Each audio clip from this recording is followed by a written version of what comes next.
Una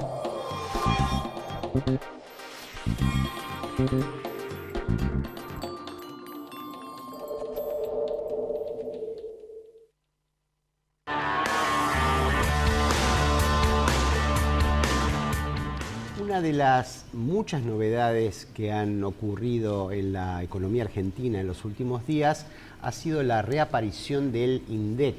Después de más de 6 meses de incubación, han aparecido las primeras cifras del nuevo INDEC bajo una nueva conducción, y las primeras cifras no han sido muy atractivas para el gobierno, todo lo contrario. Las cifras de la construcción, por ejemplo, muestran un retroceso enorme, que sí, también se debe a factores estacionales, porque llovió mucho en los primeros meses del año, pero también tiene cifras de la industria que son muy negativas, Mabel, y estos días se espera la cifra realmente importante, que es la primera cifra de inflación minorista, el índice de precios al consumidor, que lo que está empezando a rondar es que tampoco serían cifras que serían muy buena noticia para el gobierno, pero con esto también se reforzaría la impresión de que el INDEC finalmente ha podido constituirse como una entidad independiente y no sujeta a presiones políticas.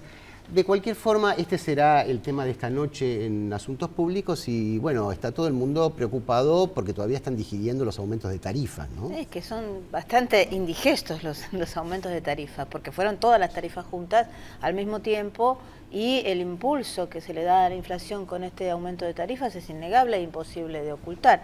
Entonces hay un creciente malestar en la sociedad que se está teniendo que absorber. Al mismo tiempo, inflación, pérdida de empleo, temor a la pérdida de empleo, el ralentamiento en la discusión de las paritarias, y bueno, realmente estos son problemas muy serios y el escenario no es muy halagüeño. Bueno, para ayudarnos a entender estos temas, hoy está con nosotros Maximiliano Castillo, director de la consultora ACM, ¿verdad? Gracias, Maximiliano, por estar esta noche. Gracias por la invitación. Gracias. Y la primera pregunta es, hablando de las tarifas, hoy aparecieron noticias de que sí, que bueno, que sobre todo en el interior y con las provincias hay un retroceso parcial, no van a ser, hay límites, no va a ser el cuadro tarifario exactamente tal cual se pensaba. ¿Qué impacto tiene esto en el corto plazo? Mira, yo te diría que yo veo como positivo que el gobierno readecúe y modifique algunos aumentos que por ahí en algunos sectores, en algunos lugares o algunos usuarios específicos fueron particularmente importantes. Digamos, creo que mismo el gobierno debería haber tenido alguna idea de que, bueno, avanzaban con un aumento muy significativo en todos los servicios y que probablemente la propia dinámica de la implementación después iba a requerir algún ajuste. Entonces, en ese sentido yo no veo una dificultad significativa. Mi temor más importante es la judicialización, en el sentido de que, bueno, eso sí efectivamente puede limitar la aplicación efectiva y, bueno, un poco como ustedes comentaban, el tema fiscal y el tema de la inflación, cómo quede la cuenta de subsidios y los ahorros que se puedan lograr con las modificaciones tarifarias en la cuenta de subsidios, es muy significativo para la solvencia fiscal de mediano plazo del Tesoro. No hay que perder de vista que el gasto en subsidios el año pasado fueron aproximadamente 250.000 millones de pesos. Es más o menos 4,5% del PBI, digamos. Pensemos que todo el gasto previsional es más o menos 6,5, 7% del PBI, o sea que la magnitud, el volumen y la dinámica de los subsidios era claramente insostenible. Entonces, si se judicializa significativamente la aplicación y hay que retrotraer significativamente los aumentos, bueno, eso sí puede generar dificultades a corto y mediano plazo. ¿Qué porcentaje de los aumentos de los combustibles van a realmente a eliminar y bajar subsidios y qué porcentaje absorben las propias empresas? Bueno, ahí por ejemplo, para el caso del gas es más o menos mitad y mitad. digamos. Parte va a subsidiar, o sea, la reducción es, se redujo el subsidio a la demanda y se redujo el subsidio a la oferta, digamos, a las empresas. Es más o menos la mitad y depende por tramo o sea, depende por servicio público. Pero ¿Y el bueno. petróleo y cómo es? La nafta. Sí. ¿Cómo es? No, bueno, la nafta el subsidio, si se quiere, que había que subsidio a las empresas es por el precio al cual se le paga al productor, el precio del petróleo que se le paga al productor local, digamos, que es un poco más alto que el precio de mercado y claro, eso genera... Te preguntaba cuánto era el porcentaje. En el caso de la nafta es más bien los consumidores que estamos financiando. Exactamente, el subsidio es al revés, pero exactamente. exactamente. Que eso... Claro. Con el aumento reciente del precio del petróleo, que ya está más o menos en $50 el barril, ese subsidio inverso... a las exportaciones, ¿no? Claro, Sí. exactamente, que también está orientado a mantener la fuente de trabajo, etcétera. Claro, pero ese no es el tema, la cuenta fina. Hay una discusión muy grande sobre cuánto realmente va a mantener la fuente de trabajo y cuánto absorben directamente las empresas. Bueno, eso yo no lo sé, claro. pero el monto más o menos de la transferencia de recursos de los consumidores a las empresas por estas diferencias, más o menos un punto del PBI. Que son significativos. Maximiliano, el otro tema que se habla mucho estos días es el blanqueo. El Sí. gobierno está depositando muchas esperanzas porque dice que con esto va a financiar todos los cambios en las jubilaciones, en lo que se ha dispuesto, bueno, a acatar la sentencia de la Corte, y bueno, van los dos temas muy atados. Sí. ¿Qué puede llegar a pasar con el blanqueo? ¿Qué idea tenés? Mira, yo creo que en ese sentido el gobierno no lo está orientando de la mejor manera. Si es que efectivamente está pensando, digamos, más allá de lo discursivo, en financiar todas las modificaciones al sistema previsional con el blanqueo. O sea, es muy difícil que el blanqueo genere los recursos suficientes para financiar todos los cambios que se están promoviendo con la ley que se presentó ayer, digamos.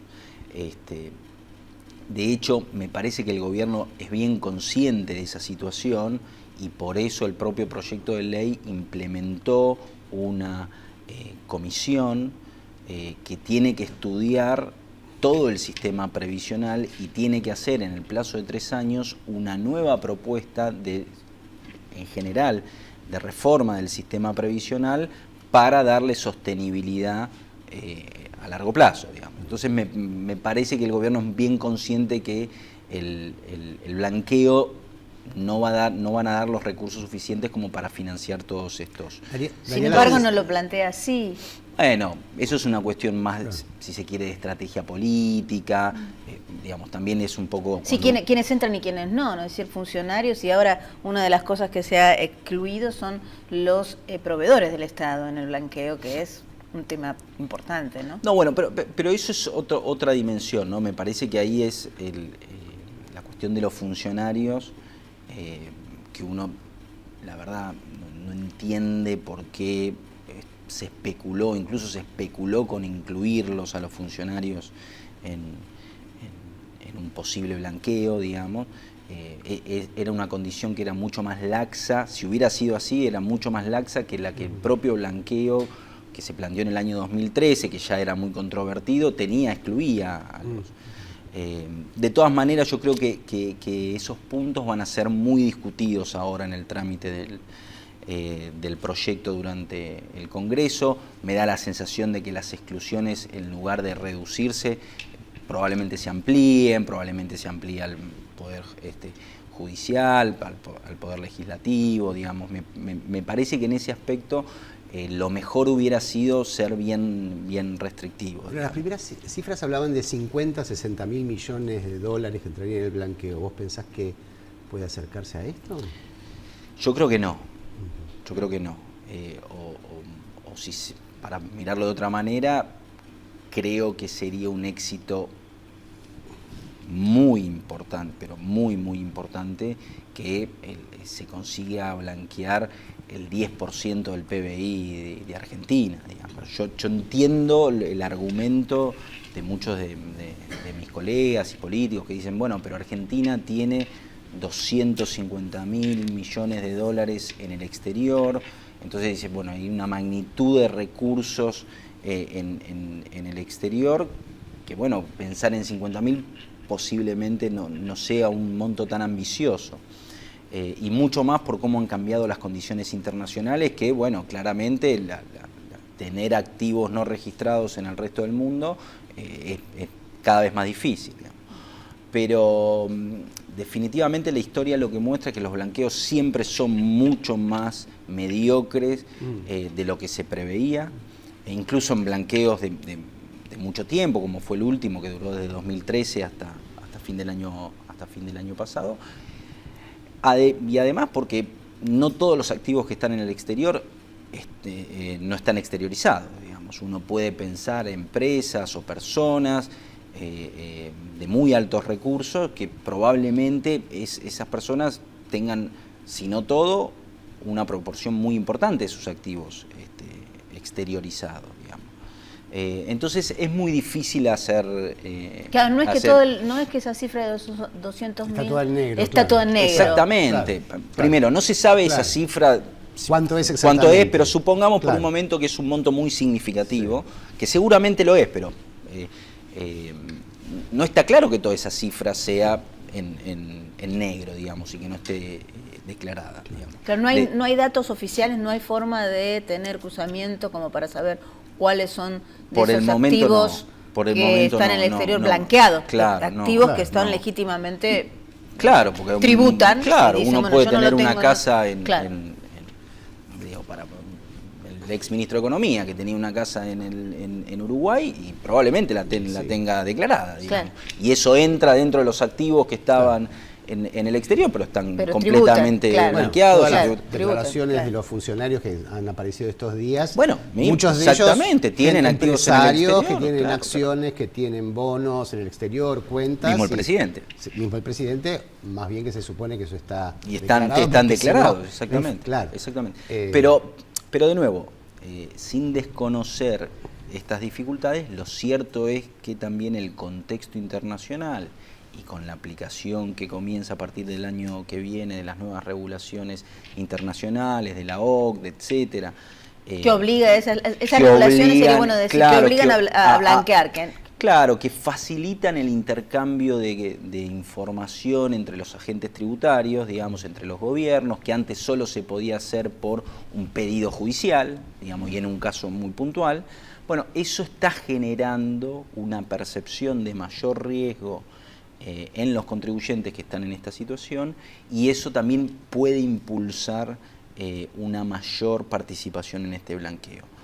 Además de que hay cuestiones de la economía local, donde, bueno, evidentemente hay una percepción de mayor racionalidad económica y de una implementación de una política macroeconómica más consistente, digamos, que entonces que eso va a permitir mejorar la confianza. Bueno, uno en ese sentido lo puede ver en lo que son las colocaciones de deuda, la tasa de interés que enfrenta Argentina, digamos. El gobierno anterior se podía endeudar al 10% en dólares, plazos muy cortos y en cantidades muy limitadas. Vimos lo que pasó en la última colocación de deuda con esas tasas relativamente bajas y de magnitudes muy importantes. Entonces es cierto que las condiciones locales y las condiciones externas ayudan a o permiten prever un blanqueo que sea un poco mejor que los anteriores. Un poco mejor, pero nada demasiado. A mí me cuesta por el momento pensar que va a ser muy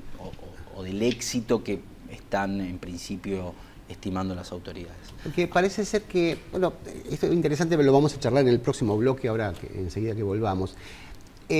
A pesar de los cambios de política, más allá de que han venido más capitales financieros, ¿no? Sí. No parece haber ese shock de confianza en las inversiones productivas, que es la que realmente está esperando el gobierno, ¿no? Porque, bueno, algo en energía, energías alternativas, pero allí hay subsidios. Sí. No parece haber incentivos como en los 90, ¿no? Donde, digamos, estaba la cuestión de las privatizaciones, las desregulaciones, donde realmente hubo una lluvia de capitales. ¿Será esta vez distinto? Vamos a verlo enseguida cuando volvamos con nuestro invitado.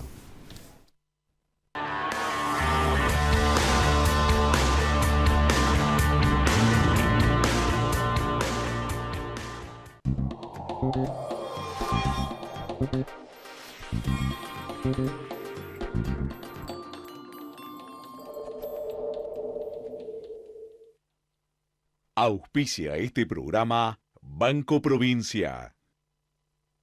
Mi corazón con el Kini late más. Dale, prendete. Vos también hacete fanático al ritmo del Kini 6 y vení a festejar todas las semanas.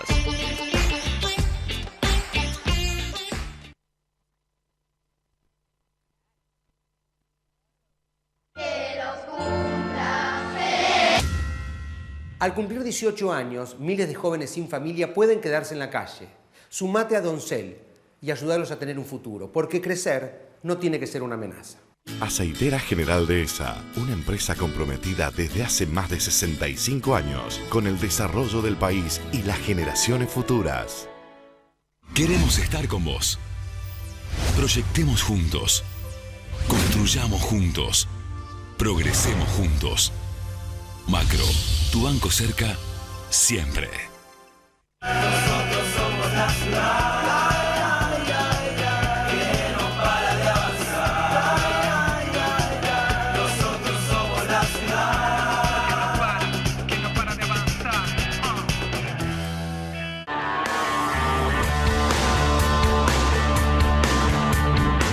Seguimos en asuntos públicos, hoy haciendo foco en la coyuntura económica. Están apareciendo nuevas cifras, está discutiéndose el blanqueo en el Congreso y la pregunta que había quedado para nuestro invitado Maximiliano Castillo es entre el blanqueo y los estímulos y los nuevos, digamos, la finalización del conflicto con los fondos buitres, ¿van a venir ahora finalmente las inversiones que tan anunciadas y esperadas son para reactivar la economía? Mirá, yo creo que sí. Yo soy relativamente optimista. Definitivamente no soy tan optimista como es el gobierno, digamos.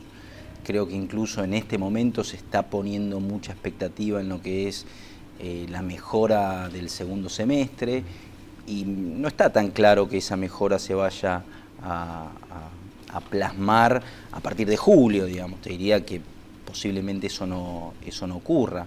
Obviamente uno entiende ahí que hay dimensiones políticas, discursos políticos que también influyen en las decisiones, ¿no? Obviamente, pero Argentina tenía una situación macroeconómica compleja, no de crisis, pero compleja, y bueno, estamos transitando los costos de los ajustes que se están implementando, los ajustes, las correcciones, etcétera.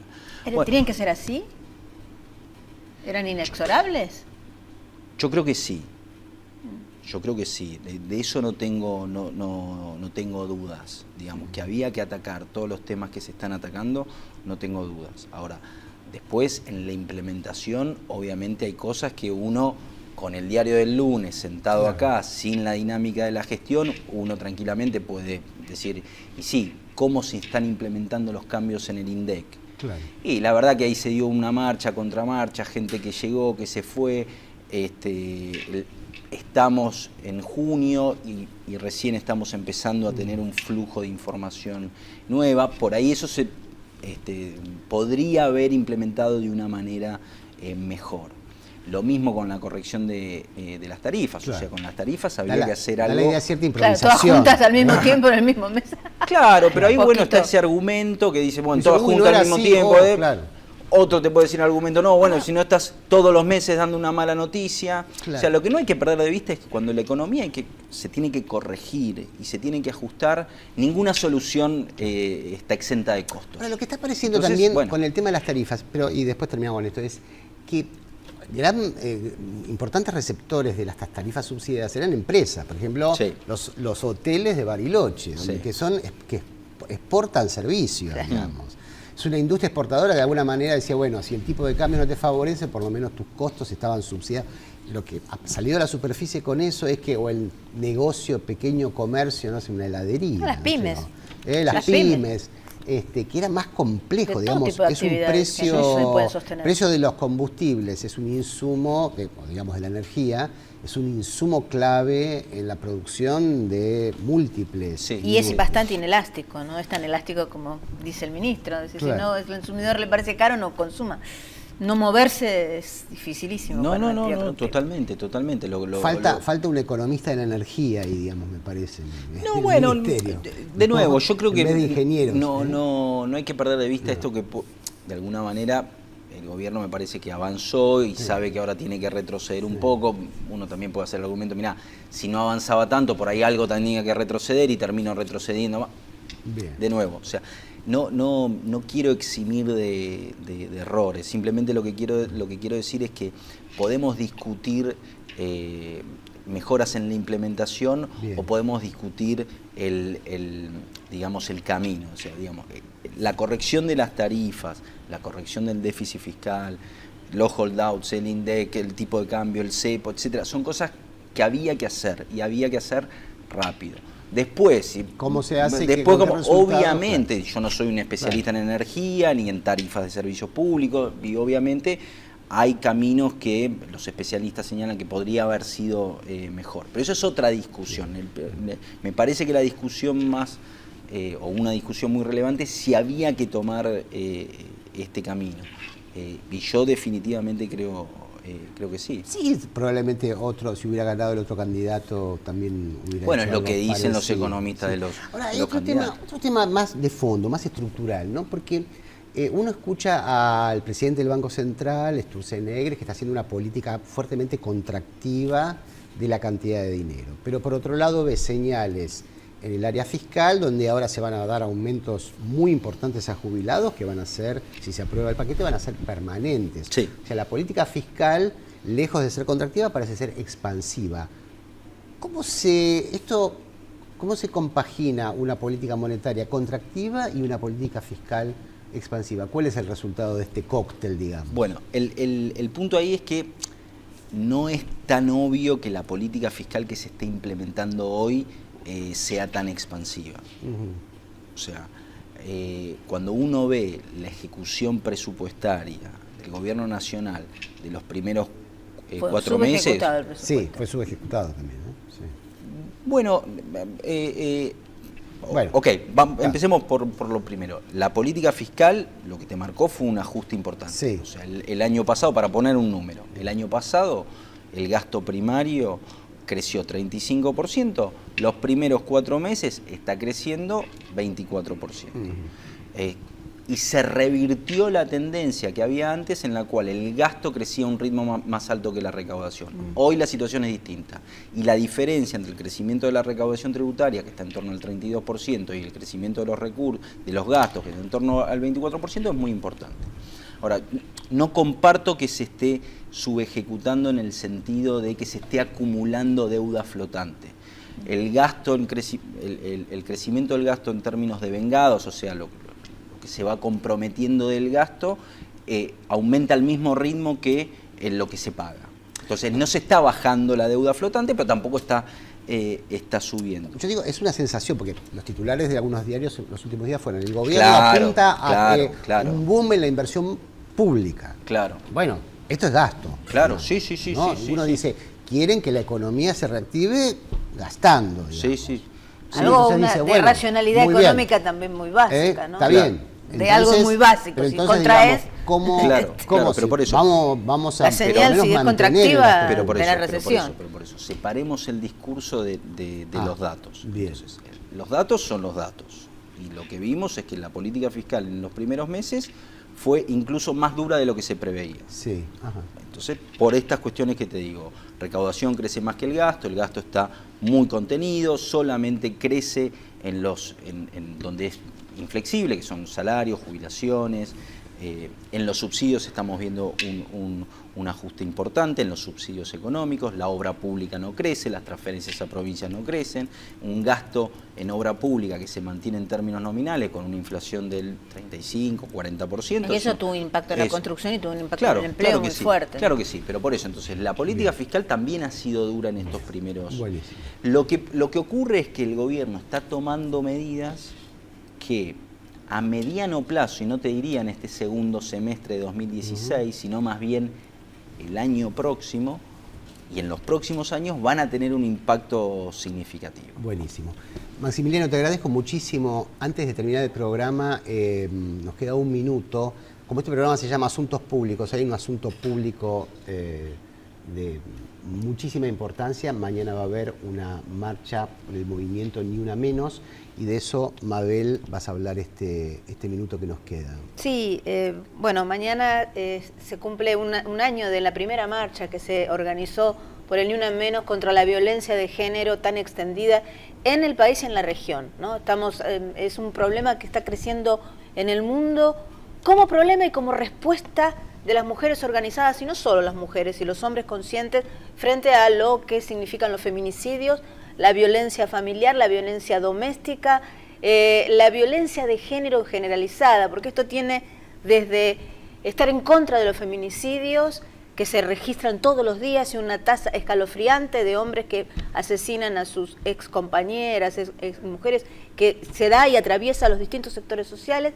También se da en las violaciones, en los abusos, en los acosos, ¿no? Hay un conjunto de jóvenes que están muy dispuestas a cada vez más hacer una política activa de confrontación con el discurso del acoso, que es lo previo que genera la agresión física. Y, por último, lo que significan las muertes por abortos mal realizados de las mujeres pobres, que ese es otro de los temas centrales. Por eso, Ni Una Menos, mañana a la marcha.